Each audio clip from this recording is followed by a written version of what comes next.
We are a country of immigrants. It is time for us to unite and stop allowing people to divide us. So again, I just wanted to say thank you. Most emotional moments seen on Capitol Hill in recent years, Congresswoman Jasmine Crockett set aside her prepared remarks and spoke directly from the heart, offering an apology she said the federal government has refused to give. Mr. Ranking Member, and to Senator Blumenthal, you know, I have my prepared remarks, and as I sit here, it is so emotional for me.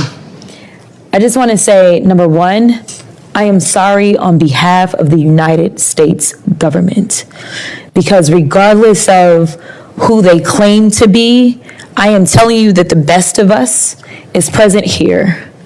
And we represent the United States as well. So I want you to take this heartfelt apology, something that I'm sure that they have not ushered a word to you about. And I also want to acknowledge how heroic you are.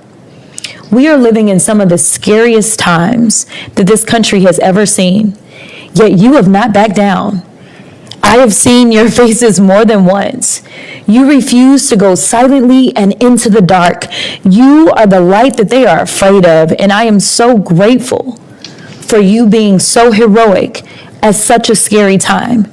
When the history books are written, they will know your stories because you decided to be brave in the face of those cowards. So Representative Khanna brought up consequences. And I'm the type of person that is constantly looking for how do we come up with solutions. I became a lawmaker because as a lawyer, I just didn't feel like it was good enough to stand in the courtroom and just argue each case at a time. I wanted to change the laws. And right now, it doesn't seem like we have courage as it relates to the elected officials to do what's right, because this honestly is not right or left. This is right versus wrong. I don't know how any party can say that they are the Christian this or that, and then see this treatment of human beings. I really don't care your status. I get that everyone here today is a United States citizen, but honestly, I have said over and over and over that as a Black woman, all I can think about is the slave patrols. And the reason I bring it up is because history matters. You said it best. You specifically talked about these injustices and how this is circular. That is the truth. But what I'm saying is that if you believe in humanity, if you believe that we live in the land of opportunity and the land of free, then why should it matter that you're just scared about what may be coming for you?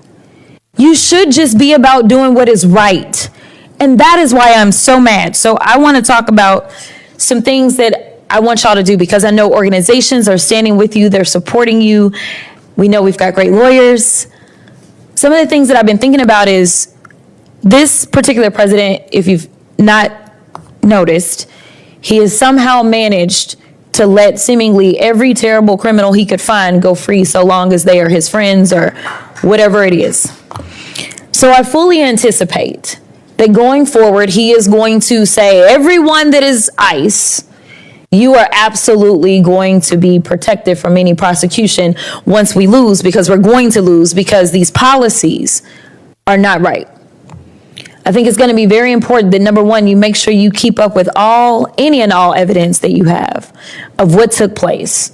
It's most likely going to be those local prosecutors that are going to have to go after these people. We have to make sure that they are held accountable, because there is no reason for us to have those images and you to have these experiences and you to experience this trauma. And then everybody say, well, we tried our best and our best just wasn't good enough. No.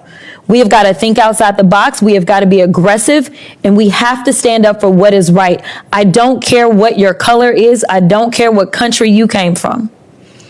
We are a country of immigrants. It is time for us to unite and stop allowing people to divide us. So again, I just wanted to say thank you. I've had a chance to meet some of you before, and with that, I will yield back. Addressing witnesses at a House hearing, she told them they represent the best of America and called them the light that others in power are afraid of. Her voice shook as she described the fear many communities are living under and praised those who have refused to stay silent despite intimidation and threats. Crockett framed the current political climate as one of the scariest periods in modern history, arguing that the debate is no longer about left versus right, but about right versus wrong. She challenged leaders who claim moral and religious values while supporting policies that, in her words, dehumanize vulnerable people. Drawing on painful history, she compared some modern enforcement tactics to slave patrols, insisting that understanding the past is essential to preventing the same injustices from returning in a new form.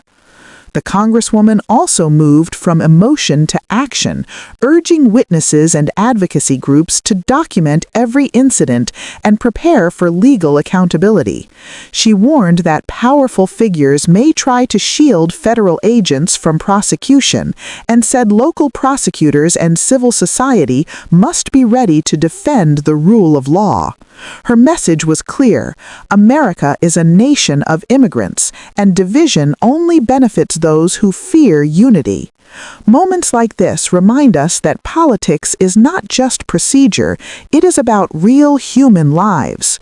If you want reporting that slows these moments down and explains what they mean beyond the shouting, take a second to subscribe and stay with us.